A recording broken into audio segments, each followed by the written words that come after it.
Salam untuk kita semuanya, berjumpa lagi dengan saya di channel Aritela Tutorial, tempat kita untuk berbagi informasi seputar informasi pendidikan dan informasi guru serta informasi honorer dan informasi lain yang ada hubungannya atau informasi yang relevan.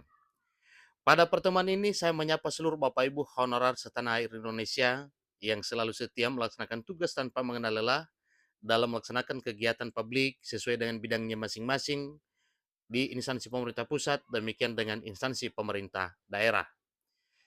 Saya yakin bahwa Bapak Ibu honorer semuanya dalam keadaan sehat walafiat.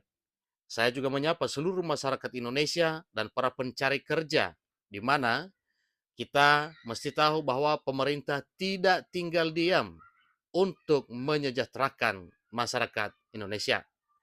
Pada pertemuan ini ada satu hal penting yang perlu saya sarankan kepada seluruh Bapak Ibu semuanya, yaitu terkait dengan rapat mendadak yang dilaksanakan oleh Presiden Jokowi dengan memanggil para menteri untuk ikut rapat bersama. Tentunya muncul satu pertanyaan, ada apa dengan rapat mendadak ini? Bapak Ibu, pada rapat ini dihadiri oleh berbagai para menteri. Tentunya yang ada hubungannya dengan kesejahteraan rakyat, kesejahteraan semuanya, para honorer termasuk di dalamnya. Nah, Bapak Ibu di sini sampaikan bahwa tiba-tiba Presiden Jokowi panggil menteri rapat. Ada apa dengan itu? Mari kita simak informasi ini sampai selesai. Dan bagi Bapak Ibu yang sedang menonton, demikian dengan Bapak Ibu yang mungkin baru menemukan informasi melalui channel ini. Dukung dengan cara like dan subscribe, share, dan komen, serta nyalakan tombol notifikasinya supaya semua informasi yang disalurkan melalui channel ini selalu update di layar Bapak Ibu. Tanpa basa-basi lagi, langsung saja pada informasinya. Jakarta, CNBC Indonesia membuat satu informasi penting terkait dengan rapat mendadak yang dilaksanakan oleh Presiden Jokowi yang dihadiri oleh para menteri se-Indonesia.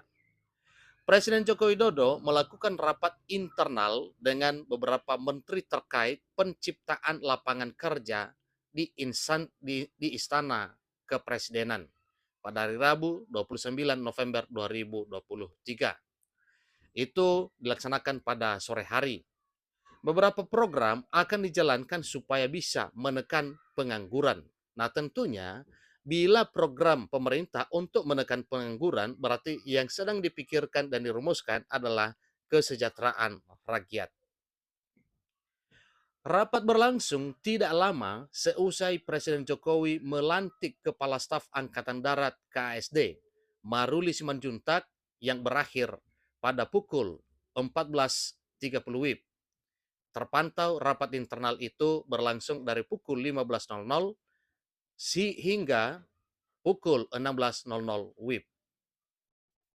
Dalam rapat itu dihadiri Menteri Koordinator Bidang Pembangunan Manusia dan Kebudayaan PMK Muhajir Effendi, kemudian Menteri Perindustrian Agus Gumiwang, seterusnya Menteri Koordinator Bidang Perekonomian Airlangga Hartarto, kemudian Menteri Koperasi dan UKM Teten Masduki, berikutnya adalah Menteri Ketenagakerjaan Ida Fauzia, kemudian hingga Menteri PPN Kepala Bappenas Suharso Monoarfa.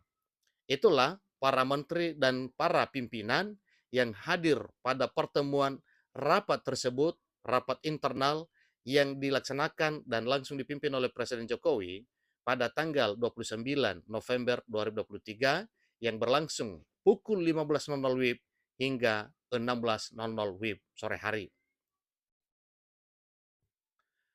Jika hal ini tentunya adalah hal yang sifatnya membuat para masyarakat menjadi hal yang baik, maka itu adalah suatu hal yang wajar kalau Presiden melakukan rapat internal pada seluruh para menteri untuk dipikirkan kira-kira bagaimana solusinya. Jadi kita mau melihat bahwa peluang kesempatan kerja itu semakin terbuka bagi mereka yang tingkat pendidikannya baik, tapi lapangan kerja belum tersedia secara masif di tanah air. Ini kata Suharso seusai rapat. Sehingga program yang akan dijalankan itu berupa matching program dengan Kementerian Pendidikan, Kebudayaan, Riset, dan Teknologi yang bekerja sama dengan perusahaan swasta dengan memberikan kesempatan magang supaya bisa meningkatkan kemampuan. Nah, terkait dengan hal ini Bapak Ibu, maka jelasnya para pencari kerja dituntut untuk berkompetensi, dituntut untuk memiliki satu keunggulan sehingga nantinya hal ini bisa tercapai dan jelas bisa menekan pengangguran.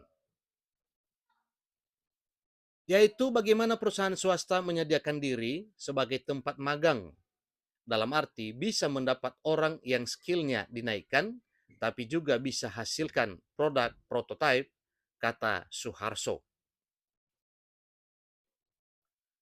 Selain itu juga akan dilakukan pelatihan dari program prakerja, sehingga memberikan kesempatan bagi semua kalangan. Apa yang kita concern adalah mengenai bagaimana menekan tingkat pengangguran kita yang alhamdulillah memang turun ke angka 5,32%. Lanjutnya, itu suatu hal yang luar biasa Bapak Ibu, bahwa tingkat pengangguran itu bisa ditekan sampai 5,32%. Menteri Ketenagakerjaan Ida Fauzia mengatakan Indonesia akan mendapatkan bonus demografi sampai 2030, sehingga perlu disiapkan kompetensi pekerja saat ini. Kita sedang melihat kembali langkah-langkah yang sudah apakah menjawab kebutuhan peningkatan sumber daya manusia sampai 2030 nantinya, katanya. Sehingga Kementerian Ketenagakerjaan akan menyiapkan skill dengan pelatihan. Selain itu juga ia berbicara mengenai sektor mana yang paling bisa menciptakan lapangan kerja saat ini adalah teknologi informasi dan komputer atau TIK. Nah, itulah informasi terkini Bapak Ibu terkait dengan apa yang dirapatkan dan dibahas pada rapat internal yang diselenggarakan oleh Presiden dan dipimpin langsung oleh Presiden, dihadiri oleh para menteri dan para pimpinan negara, sehingga apa yang dibahas adalah mengenai bagaimana menekan angka pengangguran demi kesejahteraan rakyat Republik Indonesia sesuai dengan amanat Undang-Undang Dasar 1945. Demikian informasi Bapak Ibu, semoga hal lain juga semakin berjalan dengan baik, seperti penuntasan honorer dan seterusnya, hingga nantinya angka pengangguran di Indonesia benar-benar tercapai sebagaimana program dan rencana pemerintah untuk menyejahterakan rakyat Indonesia. Demikian informasinya, sampai ketemu pada informasi berikutnya. Terima kasih.